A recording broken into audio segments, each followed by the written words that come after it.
우리나라 고사성어 중에 백문이 불여일견이라고 하는 말이 있습니다. 100번 듣는 것보다 한 번 보는 것이 낫다라고 하는 말입니다. 오늘 봉독한 본문에는 생애 처음으로 예수님을 만났던 여인의 이야기가 나옵니다. 사마리아 여인은 자기가 만난 예수가 그리스도이니 한번 와서 보라고 이렇게 말하는 것을 볼 수가 있습니다. 근데 이 여인이 가서 와서 보라라고 했던 그 말을 듣고 온 동네 사람들이 다 쏟아져 나옵니다. 어떻게 그런 일이 있었는지 그 과정을 좀 살펴봅니다.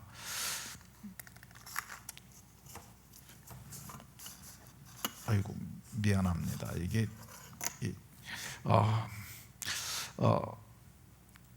예수님께서 유대에서 유대를 떠나서 다시 갈릴리로 가실새 이렇게 말씀하십니다. 그러니까 유대는 남쪽이고 그 갈릴리는 북쪽이에요.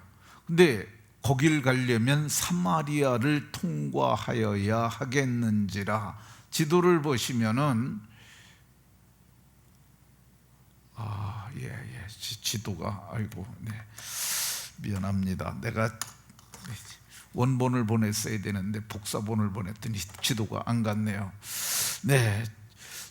지도를 보면은 그 사마리아를 통과해야 위주에 있는 갈릴리로 가실 수가 있었어요. 그런데 가는 여정에 사마리아에 있는 수가라고 하는 동네에 이르게 되십니다. 거기는 야곱의 우물이 있었다고 얘기를 합니다. 그런데 예수께서 길을 가시다가 피곤하여 우물 곁에 그대로 앉으시니 이렇게 기록하고 있습니다. 그러니까 예수님이 중보자가 되시는데 완전하신 사람이신 것을 성경을 보면 피곤하여 우물 곁에 그대로 앉으시니 그런데 제 성경은 이제 제가 읽는 성경은 컴퓨터로 만든 성경이라 제가 만든 워드 파일로 만든 성경이에요. 그래서 대한민국에 나밖에 없는데 성경을 읽다가 이거 중요한 말이다 그러면 영역 지정을 해서 빨간색으로 표시하고 그 밑에다가 뭔가 써야겠다 생각이 들면 거기다 쓰는데 제가 저 본문 밑에다 쓴 글자가 철포덕이라고 썼어요.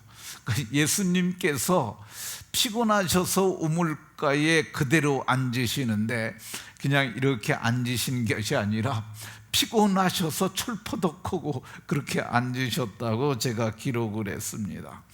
그런데 그때가 6시쯤 되었다고 얘기를 합니다. 이 6시에다가 6시간을 더하여야 우리가 현재 사용하고 있는 시간이 됩니다. 그러니까 12시쯤 되었던 거죠. 그런데 한 여인이 물을 길러 왔어요. 근데 사실 그 시간에는 날이 뜨거우니까 그러니까 사람들이 잘 안 오는 시간인데 한 여자가 왔어요. 근데 예수님께서 그 여인에게 말을 합니다. 물 좀 달라, 내게 물 좀 달라 이렇게 말했어요. 그랬더니 그 말을 들은 그 사마리아 여인이 어찌하여 당신은 유대인으로서 사마리아인인 내게 물을 달라 하나이까 이렇게 묻습니다. 근데 거기 밑에다가 요한이 주석하기를 이는 유대인이 사마리아인과 상종하지 아니함이니라 이렇게 말하는데 상종하지 않는 이유에 관해서는 전 시간에도 얘기했기 때문에 오늘은 그 부분에 대해서는 말하지 않겠습니다. 근데 예수님께서 그 여인에게 왜 내게 물을 달라고 하느냐 하는 그 여인에게 내가 만일 하나님의 선물과 또 내게 물 좀 달라 하는 이가 누구인 줄 알았더라면 내가 그에게 구하였을 것이고 그가 내게 생수를 주었으리라 이렇게 말합니다. 근데 그 말을 들은 여인이 주여 물기를 그릇도 없고 이 우물은 깊은데 어디서 당신이 그 생수를 얻겠습니까? 이렇게 말을 합니다. 근데 여기 야곱의 우물이라고, 제가 원본에는 이게 우물이 있는데 우물이 그 야곱의 우물이 지금도 있다고 그래요. 그런데 거기 보면 그 우물을 가운데다 넣고 건물을 졌어요. 그것을 야곱의 우물 교회라고 한다고 합니다. 근데 거기에 보니까 요즘에는 옆에다가 로프를 달아가지고 로프로 우물 그걸 두레박을 내려가지고 로프를 감아서 물을 깊게 돼 있는데 거기에 감긴 로프가 굉장히 많아요. 정말 우물이 깊은 것 같습니다. 근데 이 깊은 물을 퍼서 올려서 그 생수를 얻을 수 있는데 당신은 아무것도 없지 않습니까? 그렇게 묻습니다. 그리고 이 우물은 야곱이 우리에게 주신 우물인데 당신이 야곱보다 더 위대하신 분입니까? 더 크십니까? 하고 묻습니다. 그때 예수님께서 대답하시기를 이 물을 마시는 자는 다시 목마르려니와 내가 주는 물을 마시는 자는 영원히 목마르지 아니하리니 내가 주는 물은 그 속에서 영생하도록 솟아나는 샘물이 될 것이라고 이렇게 말했습니다. 얼마나 이게 대단한 말씀입니까? 영원히 목마르지 아니하고 또 영생하도록 솟아나는 샘물이 될 거라고 그러니까 주여 그런 물을 내게 주시소. 내가 목마르지도 아니하고 다시 여기 물기르러 오지도 않게 해달라고 이렇게 말을 합니다. 그때 예수님께서 엉뚱한 말씀을 하십니다. 내 남편을 불러오라. 그랬더니 여자가 나는 남편이 없다고 말합니다. 그런데 예수님께서 그 말을 들으시고 내가 남편이 없다 하는 말이 옳다고 얘기를 하시면서 내게 남편이 5이 있었고 지금 있는 자도 내 남편이 아니니 내 말이 참되도다 이렇게 말했어요. 그러니까 남편이 5이 있었으니까 우리나라 표현으로 얘기하면 정말 팔자 센 여인이죠. 그리고 지금 또 같이 사는 동거인이 있는데 그 사람은 남편도 아닌 법적 혼인관계도 아닌 그런 관계였는데 그걸 말을 한 거야. 여자로서 감추고 싶지 않았겠습니까? 남편을 5을 거쳤고 지금 동거인이 있는데 그 남편도 아닌 그런 불륜관계를 갖고 있는 그것을 말하는 거야. 너무 놀라기도 했지만은 이걸 어떻게 저분이 아셨을까? 그래가지고 여자가 놀라서 주여 내가 보니 정말 당신은 선지자로소이다. 그러면서 말하길 메시아 곧 그리스도라 하는 이가 오실 줄을 내가 아노니. 그러니까 이 여자가 종교적 지식이 있었어요. 그러니까 유대인들이 기다리는 메시아는 곧 그리스도예요. 메시아는 히브리어고 그리스도는 헬라어예요. 그러니까 동일한 기름 부음을 받았다는 뜻인데 내가 그것을 들어서 알고 있는데 그분이 오시게 되면 모든 것에 대해서 말해 줄 거라고 얘기를 했습니다. 그때 예수님께서 내게 말하는 내가 그라, 내게 말하는 내가 그라, 내가 메시아요 내가 곧 그리스도라고 이렇게 말을 했습니다. 근데 그 여자가 그 예수님의 자기 고백을 통해서 확연히 깨달은 거야. 아, 지금 내가 구약 성경 전체가 말하고 유대인들이 그토록 말했던 메시아 곧 그리스도 앞에 있구나. 그래가지고 이분이 지금 여기 오셨다는 이 얘기는 나 혼자면 알아서는 안 되겠다. 그래서 이 여자가 물동이를 버려두고 동네로 들어갑니다. 동네로 들어가서 사람들에게 말하기를 내게 행한 모든 일을 내게 말한 사람을, 내가 행한 모든 일 불륜이죠. 그리고 거듭된 이혼과 그리고 지금도 불륜 관계를 갖고 있는 거 이 동네 사람들이 거의 다 알고 있는데, 내가 행한 모든 일을 내게 말한 사람을 와서 보라, 이렇게 얘기를 합니다. 지금 우물가에 있으니까 나의 부끄러운 과거를 내가 말하지 않았음에도 내게 말했고, 그리고 그분이 지금 멀리 있지 아니하고 우물가에 있는데 그분이 그리스도가 아니냐, 그러니까 와서 보라고 이렇게 말했던 것을 볼 수가 있습니다. 이는 그리스도가 아니냐, 이 말은 이분이 곧 그리스도시다. 그러니까 와서 보라 그랬더니 그들이 동네에서 나와 예수께로 왔다고 이렇게 말합니다. 이 사마리아 여인은 자신이 만난 메시아 곧 그리스도를 다른 사람도 알고 믿게 하려고 동네에 가서 와서 보라고 전도하였습니다. 이런 전도를 간증 전도라고 할 것입니다. 내가 만난 그리스도를 저들도 알게 하려고 가서 전하는 것, 간증 전도라고 할 것입니다.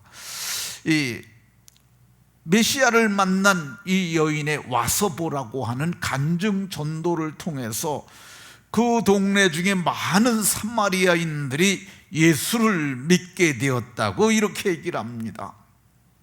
근데 그 동네 많은 사람들이 예수께 와서 예수님을 믿으면서 그들이 뭐라고 그랬느냐 하면, 가시지 마시고 우리 동네 가서 더 말씀해 달라고 이렇게 해서 청하니까 이틀을 거기서 유했는데, 이틀이 지난 뒤에 사마리아 사람들의 고백이 나옵니다. 예수님을 믿는 사마리아 사람들이 사마리아 여인에게 말하기를, 네가 우리에게 알려준 그리스도를 우리가 만나서 그의 말을 들어보니 참으로 세상의 구주심으로 우리가 믿게 되었다, 이렇게 고백하는 것을 볼 수가 있습니다. 예수의 말씀으로 말미암아 믿는 자가 더욱 많아졌다고 이렇게 말씀하는 것 볼 수가 있습니다. 42절에 보면 우리가 믿는 것은 네 말 때문이 아니고 우리가 그를 만나서 친히 들어보니까 그가 참으로 세상의 구세주, 세상을 구원하실 분인 줄 우리가 알게 되었다고 이렇게 얘기를 합니다. 그 고백을 쉬운 우리말로 제가 정리를 했습니다.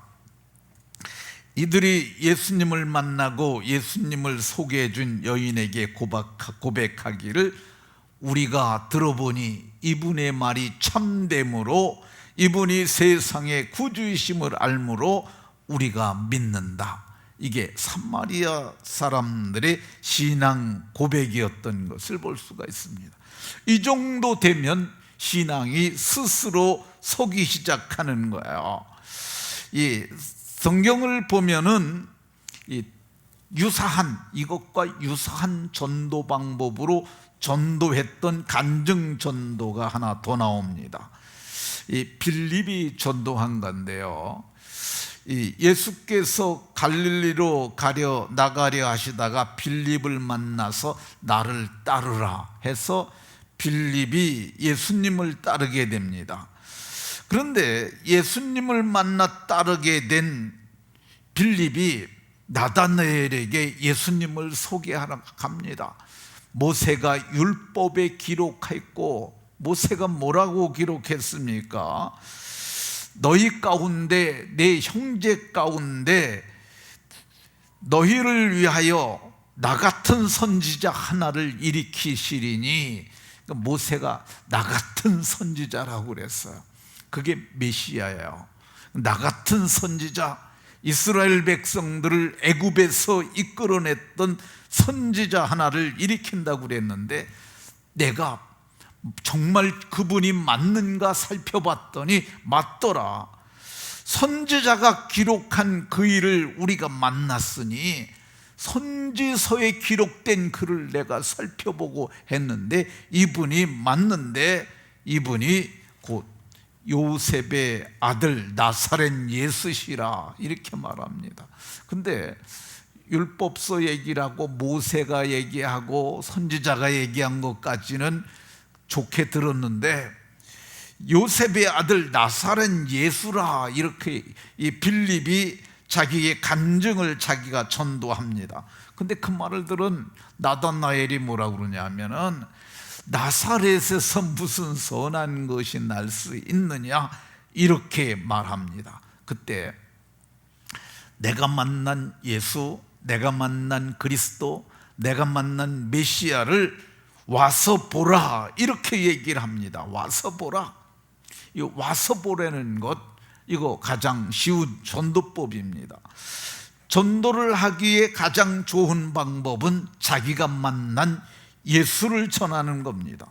베드로 사도께서도 너희 속에 있는 소망에 관한 이유를 묻는 자들에게 대답할 것을 항상 준비하되, 이게 지금 베드로 사도께서 조금 어렵게 표현하셨는데, 너희들 이 예수를 믿는 이유가 뭐야? 이렇게 물을 때, 내가 믿는 소망에 관한 이유는 이분이 하나님의 그리스도이시기 때문이라고, 이렇게 대답할 것을 항상 준비하라고 얘기를 합니다.